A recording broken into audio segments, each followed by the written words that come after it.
Trobar personal qualificat al Penedès és un problema. La preparació tècnica a Catalunya és una mancança greu. La indústria i l'existència d'un teixit d'empreses de serveis tècnics amb treballadors qualificats ha estat un dels factors d'èxit de Catalunya. Per què ara no és així?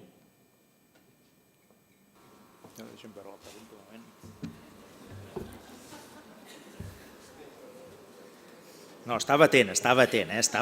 No us penseu que estava despistat, però serveis tècnics amb treballadors qualificats, perquè ara no és així. Està bé. Mireu, us posaré un exemple perquè es vegi una mica la nostra pròpia mancança. Segueixo sense veure-us, suposo que sou aquí, m'imagino que encara no heu marxat, no?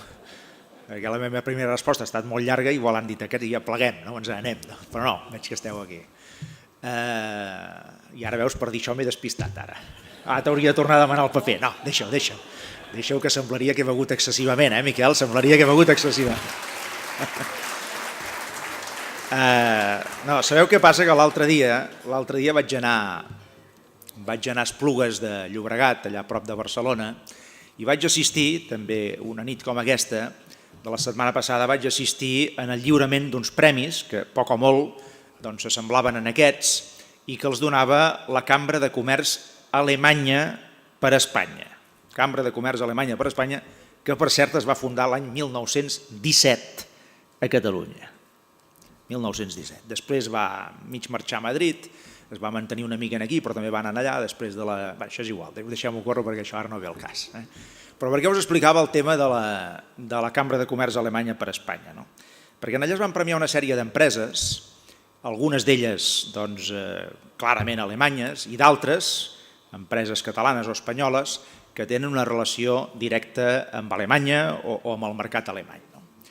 I aleshores, esclar, parlant a la taula amb una sèrie de gent que estaven allà, alguns gent molt significada, com per exemple el vicepresident executiu de Siemens, en Paco Belil, al final ens deien, i això lliga amb la pregunta aquesta que es fa, deien, home, és que la diferència que trobem entre Alemanya i Espanya, una de les diferències més grans, no és en el tema fiscal, no és en el tema del mercat laboral, no és en el tema de la normativa mediambiental, no és en tot això. Una de les diferències més grans que trobem és en què a Alemanya funciona un tipus de formació des de fa molts anys, des de fa dècades, que se'n diu la formació professional dual i que nosaltres volem implantar, en aquest cas a Catalunya, jo estic especialment compromès, i això respon a aquesta pregunta, que consisteix en què els nois i noies que van a la formació professional, en lloc d'estar-se només en una escola o en un centre acadèmic, comparteixin aquesta formació teòrica amb una formació pràctica en l'empresa i al mateix temps. És a dir, en paral·lel. Estan formant-se durant unes hores al dia i treballant unes altres hores del dia. Per cert, vaig preguntar, escolta'm, i els hi pagueu quan treballen a l'empresa? I em van dir que sí. Ho dic perquè a vegades dius, no, però això ha de ser grat. No, ells els hi paguen, els alemanys paguen. Paguen per la feina que es fa, unes hores, i els sistemes educatius del país paguen per la formació que fan a nivell acadèmic. Què és el que ens fa falta? Doncs escolteu això, ens fa falta això. Ens fa falta, ara potser diré una cosa que sonarà una mica estranya, però hem arribat a un punt en el nostre país que té una certa lògica en circumstàncies històriques on tenim moltíssima gent a la universitat, moltíssima, i això no és dolent, però en canvi tenim molta menys gent proporcionalment pel que ens tocaria a la formació professional. I ara que ja hem passat les circumstàncies històriques de tota aquella gent que no havien pogut somiar que els seus fills poguessin anar a la universitat, ara que tot això poc o molt ha passat, ara ens cal omplir aquest buit que tenim, que és el d'una atenció preferent a la formació professional.